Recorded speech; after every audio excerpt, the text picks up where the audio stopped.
Today's video is either gonna go really great or really badly because I have no control over what happens today. You do.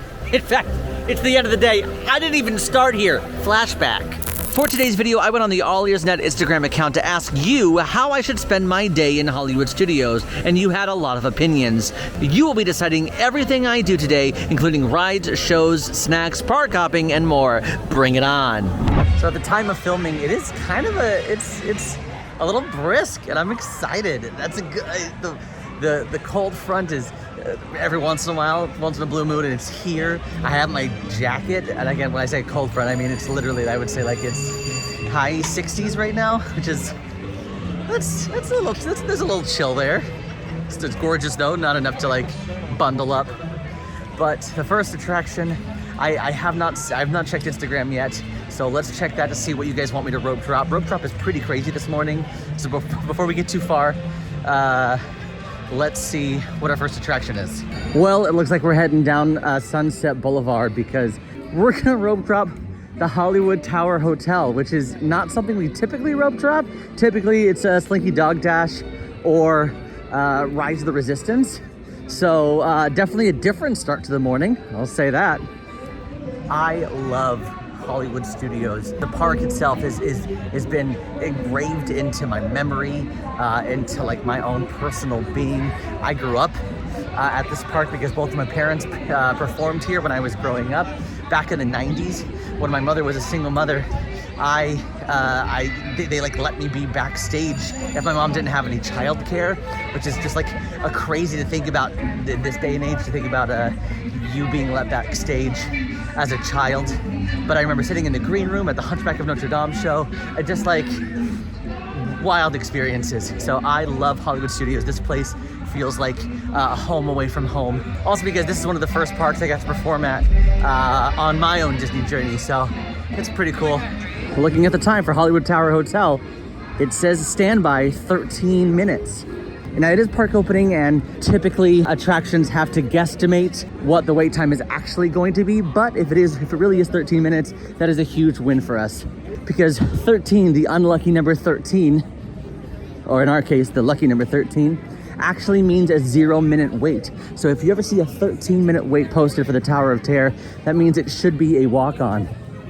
It's important to know that early in the morning rope drop attractions, whatever the posted wait time currently is, it tends to be just a tad off. They are truly estimating early in the morning what that hopeful wait time is. They have to, give it some time for people to funnel through to see what the wait time actually is. So just be aware that their posted wait time you see in the morning isn't always the one that you're gonna get. I mean, look at that. This morning with the sun and the beams of light with the fog. That's cool. A fun Imagineering secret to make you feel kind of a little uneasy as you are walking up to the Tower of Terror is the pathway, like in the garden right before you get to the hotel. It's actually on uneven ground. The ramps also, they go up and down, but they also are tilted kind of side to side to make you feel like just a tad off balance, to make you feel uneasy as you're about to enter the Twilight Zone. You're moving into a land of both shadow and substance, of things and ideas. You've just crossed over into the Twilight Zone. It's really interesting. It's a very quiet group of people this morning. It was silent in the lobby, like nobody was talking to each other. It was silent in the pre-show room, and things are getting a little talkative now. It's very eerie this morning. It's a weird, eerie way to start my day. All right, and here's one of the fork in the road moments that make me laugh. Please use both sides. I always say go left. I don't know why. Unspoken rule, left is always quicker. Disney stops the clock once you get to the pre-show room, meaning how long are you going to wait in line. That'll be the posted wait time from the beginning of the line to the pre-show. And funny enough, the 13-minute posted wait, which should have been a walk-on, was actually 13 minutes. So that's hilarious. Probably one at a time. Row 6 top left. Row 6 top left. Row 5 top right.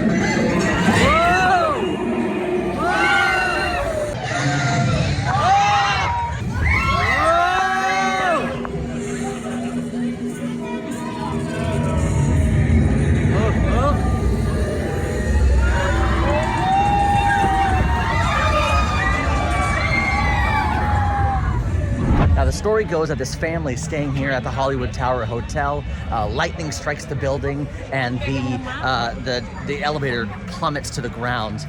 Now, the elevator and the remains, the family is never found, which means that family is now haunting the Hollywood Tower Hotel. It's not an actual drop tower experience. It doesn't just drop you. It actually defies the laws of gravity, and you're actually being pulled down quicker than gravity could drop you. So you are being controlled the entire time. At no point are you being dropped. At no point are there any brakes. It's a super high-powered pulley system that pulls you up and down as quickly as possible. It's one of my favorite experiences here at Hollywood Studios, specifically because it's got that OG MGM Studios vibe to it. It was not an opening day attraction. It did open a couple years after the park opened, but they do have different versions of Tower of Terror all over the world. They even just did a revamp of Tower of Terror over in California Adventure, and now it's Guardians of the Galaxy, but it's still the same ride mechanism. A lot of fun. So great start to the day. Spooky start to the day, but still great. Now, while we were in line for Tower of Terror, I did submit the next question, which was, should I ride something else or should I go get breakfast? Because I'm feeling a little hungry. Well, it's official. You have asked not to not eat yet. I'm riding to Tower of Terror. You want me to do Rock and Roller Coaster starring Aerosmith. It's only a 45-minute wait, and I'm gonna take a risk here. I'm gonna attempt a single rider line, which is the most inconsistent single rider line ever. Let's get into it. Are you ready to rock? Now, if you do ride the single rider line, it is very important to know that you will be separated. It can be used as a good time hack. However, if it's important to you to ride with your family, to have that family experience, then you might want to maybe get a lightning lane for this, wait in line with everybody.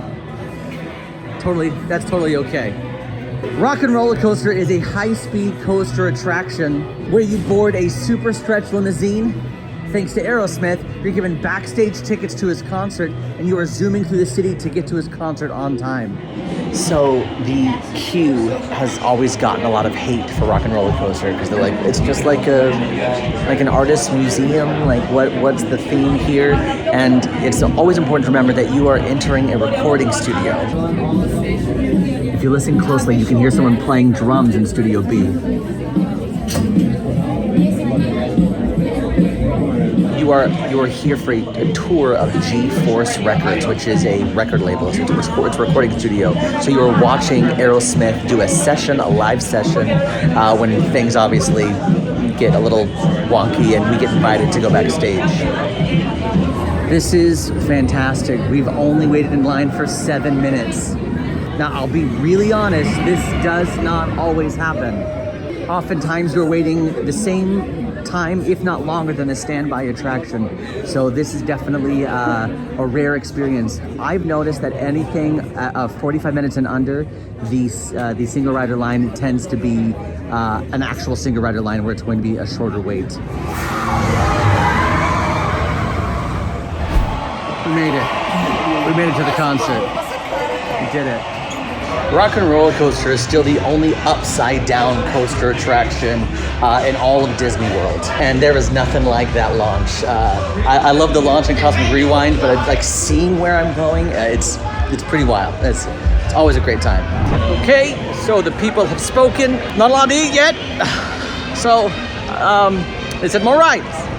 They said take advantage of your rope dropping time. Well, it's 10:15-ish. I've fully taken advantage of my rope dropping time. Okay. So they just said more rides. They didn't even say ride something. They just said more rides. What does that mean? All right. I think I found a loophole. I'm gonna grab coffee because my body deserves it.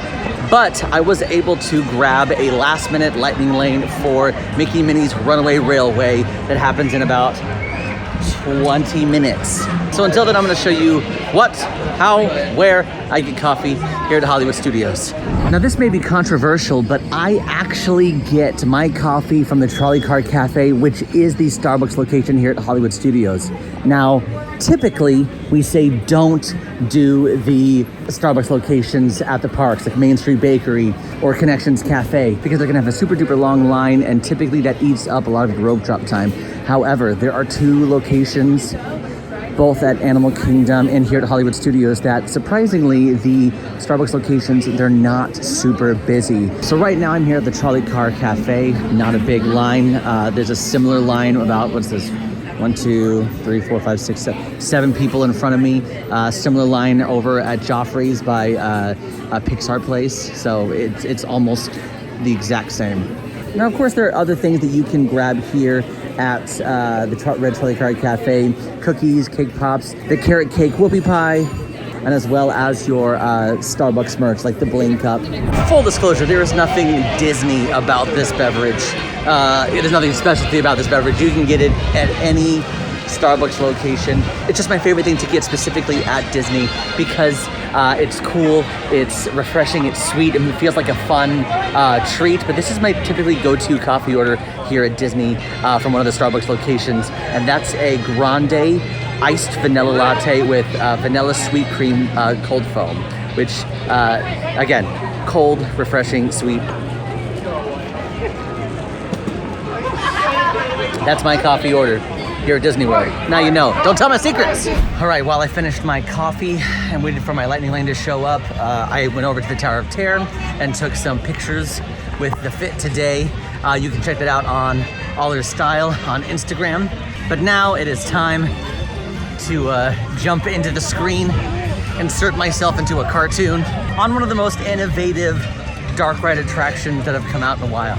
Things are a tad busy today, but I happened to luck out, I think, to grab a last minute lightning lane for this attraction.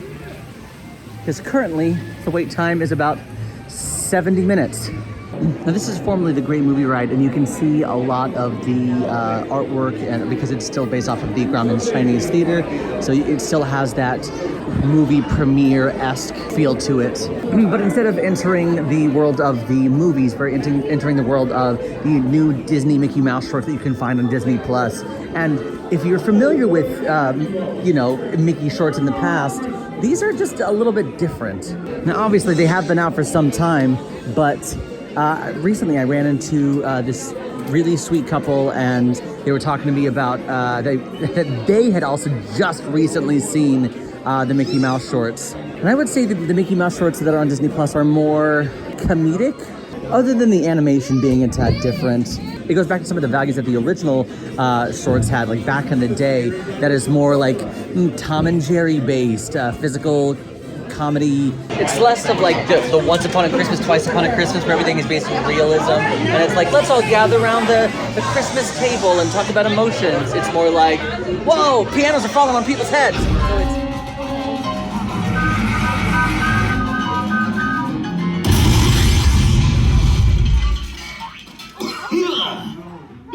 hiya, folks. Want to take a ride on the train?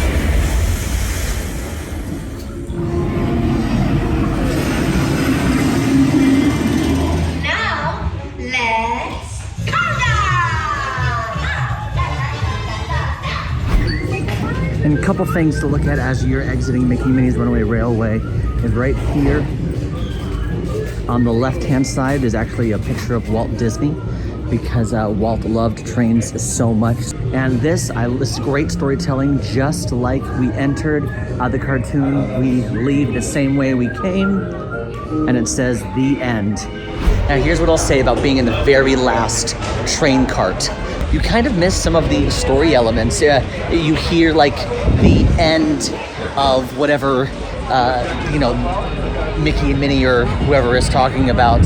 Even in the peaceful tropical island room, by the time we got there, the volcano was already erupting. And this is the first ever Mickey and Minnie attraction like that features them. They're the stars of the attraction. But there is a whole secondary plot where Pluto is desperately trying to get them their picnic basket for them to have the perfect date. I took to Instagram again because you guys need to tell me what I need to do next. Are we doing more things? Are we seeing a show? Are we gonna meet a character? Or are we gonna grab some lunch? It's officially 11:20. And you guys said, eat.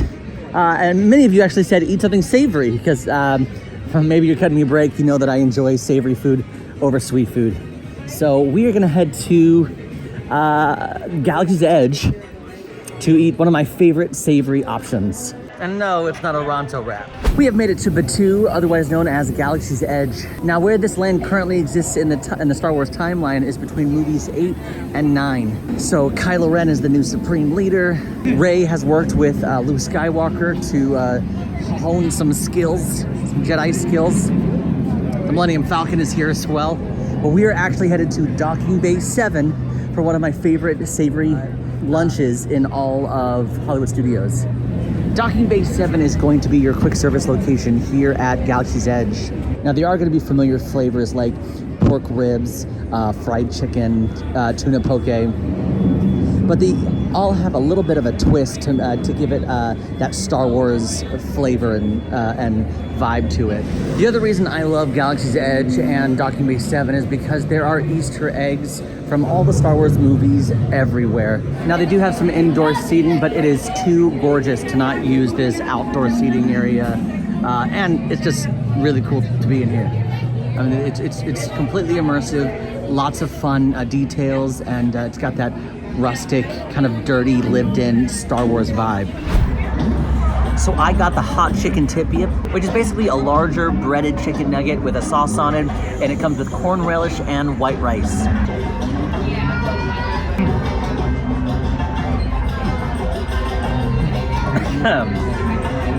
Wow.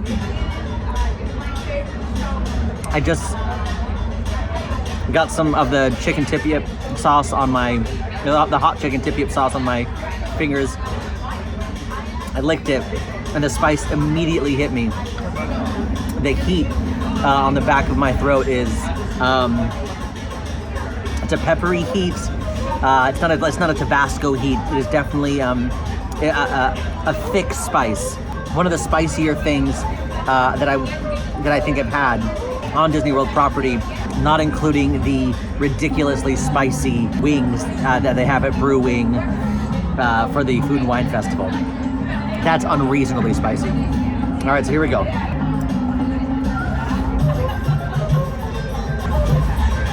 I have to take a second here. Now, here's what works so well about this. I know I'm talking about this as if it's fine dining, but it's really important because Disney really tries to elevate their food. If they want to hold themselves to a high standard, we need to continue to hold them to a high standard. And this is what works so well about this dish, is that the hot chicken, it is fried really well. The inside of the chicken is juicy. It is a white meat, but it is spicy. It is a peppery spice. It does kind of linger in the back of your throat for a long time, which is why this corn relish is really important, because the corn relish brings a sweetness that really cools down the heat of the hot chicken tip-yip, so it's a really nice balance. And for me, the white rice is kind of acting as a palate cleanser, so it kind of absorbs the rest of the flavors, so that way I'm able to get back into the heat or get back into the sweet. Everything is seasoned really well here. I knew I was going to enjoy this because a couple months ago, we actually tried everything. We ate everything in all of Galaxy's Edge. So we got to see what worked, what didn't. You can check out that video. But the hot chicken tip-yip, definitely one of my favorites. I wholeheartedly recommend this. It is definitely on the spicy side, so if you don't love spicy, I probably recommend getting just the normal chicken tip-yip, which is kind of the same situation, but not the hot sauce. So good. This was shocking to me. I thought because I was in Galaxy's Edge, we'd like ride Smuggler's Run or do a bounty hunting experience on your data pad on your phone, or go see or get interrogated by the First Order. But no, you guys, you said you guys took care of me a little bit today, as opposed to, I think you guys felt bad after making me wait so long to eat. It's totally fine, I'm just teasing. But you want to take care of me today, and you said you want me to go see a show and just let my stomach, just like settle a little bit before I continue to do more things. That's so nice. No, I just didn't know you cared so much. So the next show, after checking the My Disney Experience app for all the different show times, the next show coming up is actually the Frozen sing-along, which takes place in about 30 minutes. The next show for Beauty and the Beast live on stage isn't until 1 o'clock. So we are going to watch the Frozen sing-along. The Frozen sing-along is actually a 30-minute show where two Arendelle historians retell you the story of Frozen. But it is a sing-along, which means there's a giant screen and they sing some of your favorite songs from Frozen, and the words play at the bottom of the screen for you to sing along. I mean, the entire audience. It gets loud. I mean, they're all singing along, which is a lot of fun. My favorite part of the Frozen sing-along has got to be the historians. They're typically two comedic improv actors, and they take the script and they make it their own, and they mess with the crowd. It's a good time. It's a lot of fun. But if you're here in the winter season, they have a really cute addition to the show that they add, where Olaf comes out and they sing songs from Olaf's Frozen Adventure, and that will be the time to not miss this show, because you get the same Frozen sing-along experience with the hilarious historians, but also you get this whole additional section of the show with Olaf, because Olaf is not in the show right now. For the holidays, Olaf is in this show, and it's a good time. So if you're here for the holiday season, that's when I recommend seeing Frozen sing-along celebration. That show is always a lot of fun. Hashtag live entertainment is important. The reason live entertainment is important is because there's no other place or experience where you guys can all feel collective joy in that same way. Especially because I believe Hollywood Studios is not the entertainment hub it once was. I mean, it used to be live entertainment pouring out of Hollywood Studios. Would love to see a version. I know Citizens of Hollywood will never come back in its original form, just because many of those performers have moved on. Creatively, I know Disney wants to move in a different direction, but I hope there is some sort of streetmosphere that does come back. For our last thing before we park hop, now you guys want to overfeed me, which I'm not mad about. I'm a little snackish today, which is, I don't know what that is. I'm never snackish when I'm working. Everybody is saying it's time for a baseline break. So we are going to Baseline Tap House for just a quick snack before we park hop. Baseline Tap House invites you to sip California brews and bites. Now you'll actually find many California inspired things here. For example, you'll see some ties to Disneyland. So you see Fantasyland, Storybook Land. And before Baseline Tap House, it used to be a shop called Writer's Stop. And to pay homage to the formerly Writer's Stop, and all the silver letters above, like in this little bookshelf, you'll see W-R-I-T, basically spelling Writer's Stop. And that's a fun homage to something that's no longer here anymore, an extinct shop.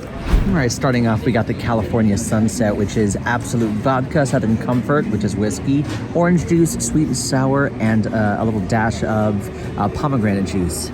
That's the Sunset there. The different colors, very colorful. It's important to know that these specialty beverages are on tap. It just means that they're pre-mixed. And because when drinks are pre-mixed, they tend to be more juice forward than alcohol forward. So it's very orange juice heavy. I don't really taste any of the liquors, especially this vodka and whiskey in there. I feel like I'd get something more. I don't think I would get this again. One, just because I'm not a huge orange juice person. But two, if I'm going to drink alcohol, I'd like to taste the alcohol. But is it tasty? Absolutely. Right now, it currently tastes like a screwdriver, which is a vodka orange juice drink, morning drink. This is something maybe to like sip on in the morning. It's like a brunch drink. For a snack, we've got our California cheese and charcuterie plate. And this consists of Toma Farmstead cheese, Point Reyes original blue cheese, Sonoma goat cheese, chorizo, salami, grapes, toasted baguettes. And now let's try some of the cheeses. The Farmstead cheese is going to be your typical cheese. It tastes like a dull cheddar. There's nothing super poignant about it. That is a pungent, a powerful a poignant blue cheese. But you've got to come to Baseline Tap House to try this. The other great thing they have here is the pretzel. That's really good. They have their soda, which Breedlove talks about all the time. But this is a great place to just kind of chill out, especially on a cool day like today. Enjoy the weather, enjoy the outdoors. The goat cheese is by far my favorite. We're done on the cheese review. We're here at Disney World. We're not just talking about cheese, although some solid cheese. Why did I just do a Robert De Niro? I'm good with the cheese. Okay, do not be alarmed by the closeness of my eye. The only reason I'm doing this is because I forgot to do a transition about what park I was park hopping to. So this is the transition. It's eye transition. The park you chose was Epcot. I need to play on these better. The park you said that you wanted me to park hop to was Epcot. Epcot, the experimental prototype community of tomorrow. A lot of fun things are happening at Epcot right now. I'm super excited to be here. I'm glad you guys chose this park. I already put on Instagram. What do you guys want me to do first? So we're gonna wait a couple minutes to get some more responses, and I will poll the ones that are that's the most popular, and we'll go forward from there. I'm glad I'm here. Good choice, everybody. By popular demand, you have requested Test Track. Test Track is a high-speed thrill attraction where you get to design your own car and then test it out. It is actually the fastest ride at Disney World at 64.9 miles an hour. But just like what happened to us this morning, we are hitting up the single rider line. Now, the single rider line for Test Track is usually pretty solid. There are some things you do miss out on if you are doing the single rider line. For example, you don't really get a full design station. You get a modified design station. So you'll be able to design some things, but really it's just a way for you to feel like you're doing a little bit of the pre-show. This is not bad at all. I'd say we're about maybe a 5-minute line.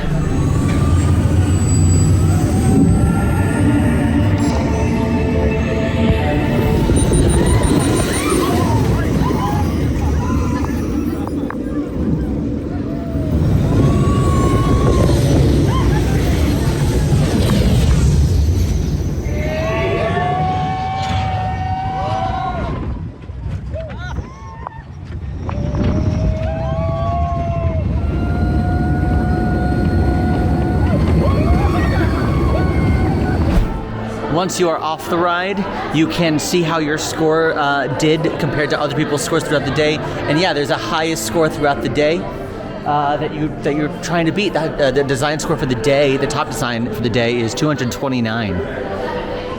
That's not bad. I don't think I've ever gotten above maybe 206. You can also create a commercial for your car. You can actually race your car against other designs that other guests have built. And I think the silliest thing you can do is you can actually get the process started in buying a Chevrolet car. Now, you can't obviously drive out of Disney World with a car, but you can start the process, and they'll transfer you to an actual dealership. But I mean, in case you're in the market and you happen to be at Disney World, might as well. So I just posed the question to Instagram. I want people to get creative. Let's get creative. Everybody chose Test Track, so now I want people to get creative. Maybe we're eating something super weird, or we're walking to a specific location. Maybe we are talking in a weird accent in line for Figment. I don't know, but I posed to Instagram. Let's get creative. Now, in the meantime, the most popular answer for the first thing to do at Epcot was Test Track. The second one was, of course, Living with the Land. So while we give people a chance to do something creative, I'm going to take the second most popular answer for what you guys want us to do at Epcot, and go write it. So let's go find Living with the Land. Hey, look, I found it. Living with the Land is a very slow, emphasis on very, slow-moving dark ride that teaches you about the importance of farming and agriculture and how we can better help the future farmers create more sustainable crops and food for the future. Now, if you've been here for a while, it's good to see you, but if you're new to the channel, welcome. Glad you're here. Living with the Land is a fan favorite, and it's one of the channel's probably ultimate favorite rides, just because of its relaxing vibes It's a nostalgic Epcot attraction. And for me, it's a great way to weirdly unwind in Disney.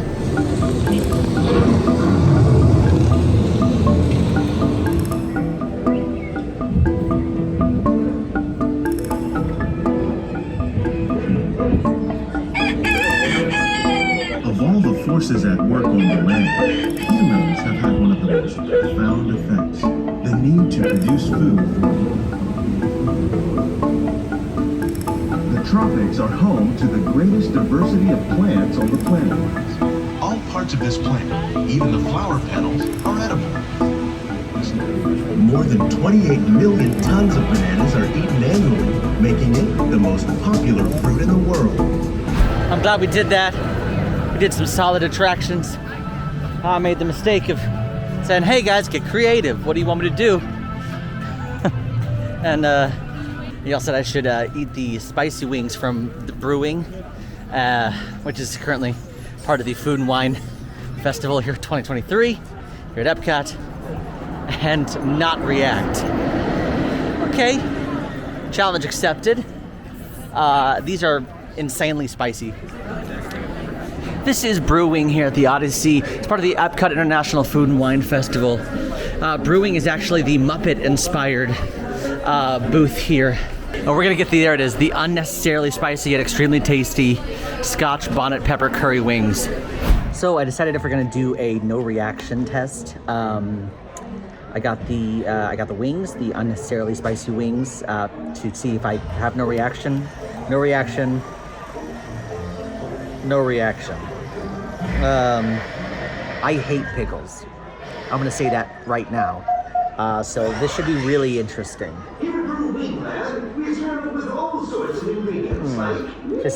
This might be the worst part of my day. We're gonna try the wings. We're gonna get some of that cool cucumber sauce on there as well.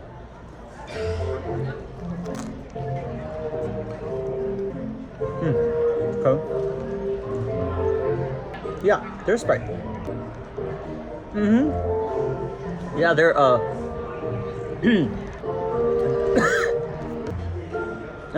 yeah. Yeah, they're not they're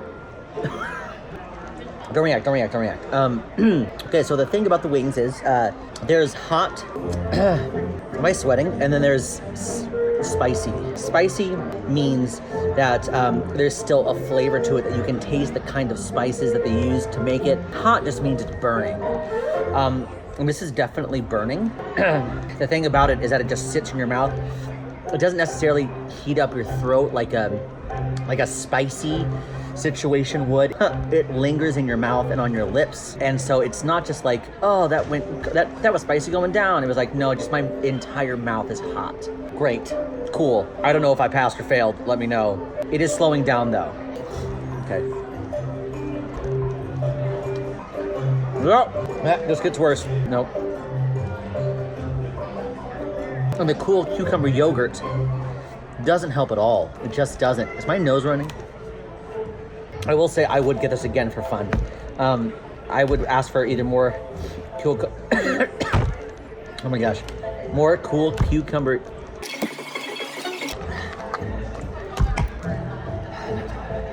I would ask for more cool cucumber yogurt. They do provide like ranch and things like that. Oh, don't touch your eyes. Don't touch your eyes. Here's something to cool it down. Oh gosh, did I get in my eye? I hate pickles. Talking to my friend DFB Cassie, she says that it reminded her of like a vanilla milkshake infused with dill. I like vanilla milkshakes. I don't like dill. Okay, maybe this will cool me down.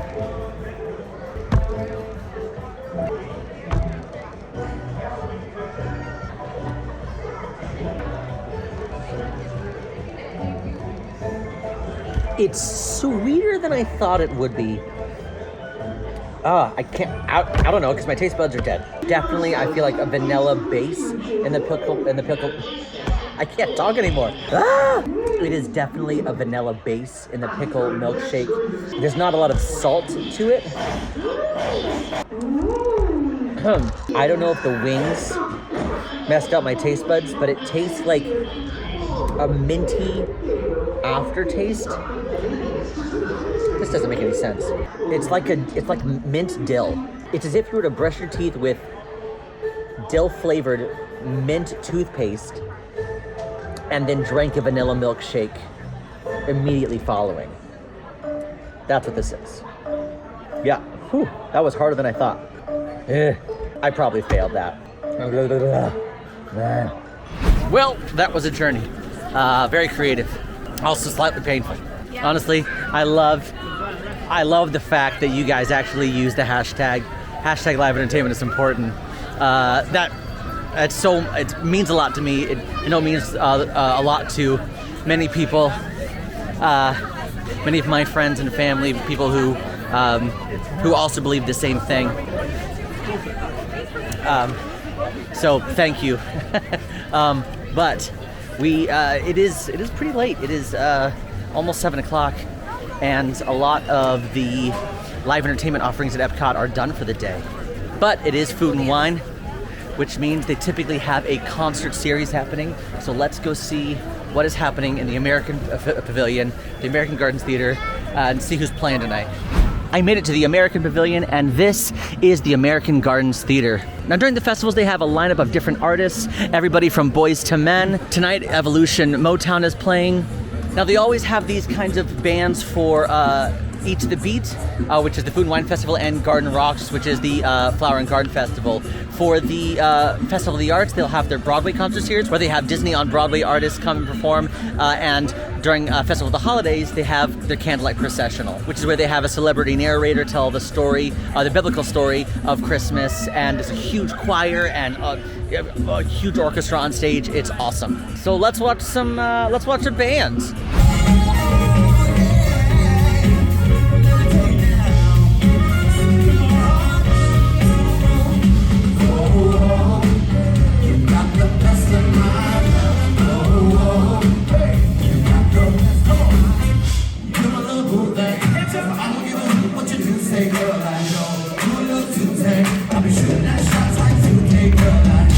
Oh man, it has been an awesome day.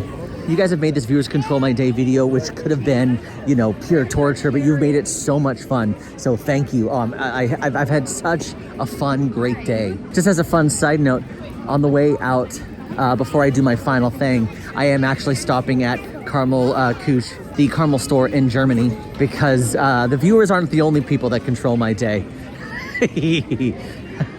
Caramel popcorn for my wife at home. So, all right. We just got one more thing to do before we close out the night. Let's get there first. I'm really hoping the line isn't super long.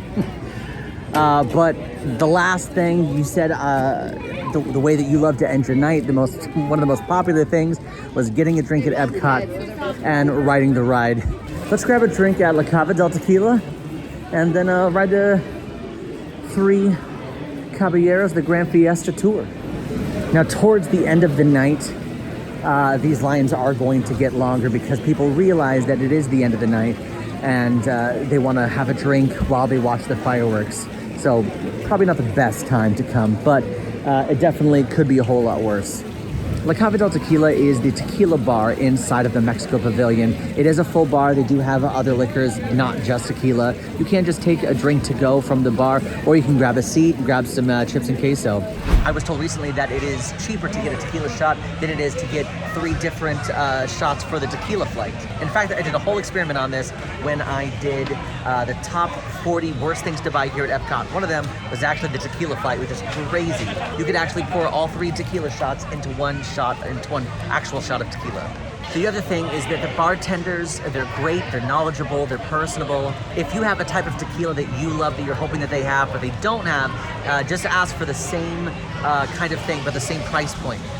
For me, I love 1800 Reposado. I said, and they don't have that. So you say, hey, do you have something in that same price point? And they will give you the best tasting thing for that same price point, which is what they did for me today. Shout out to the bartenders at La Cava del Tequila. They are amazing.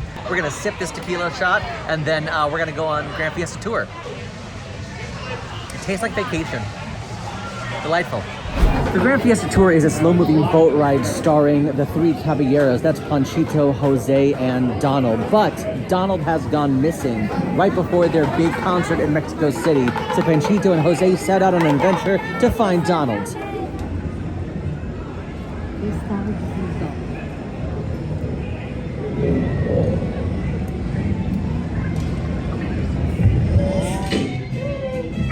Perhaps he's in Mexico space. This way!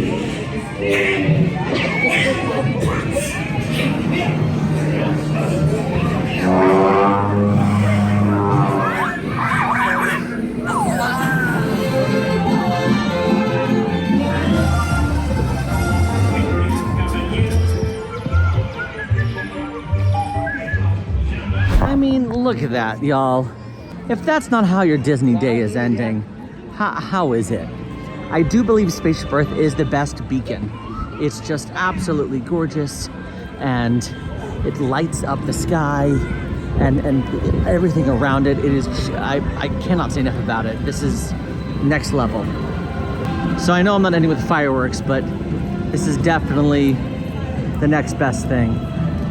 If you like this video, go ahead and like and subscribe. Now go watch us play The Bachelor in Disney World. Bye.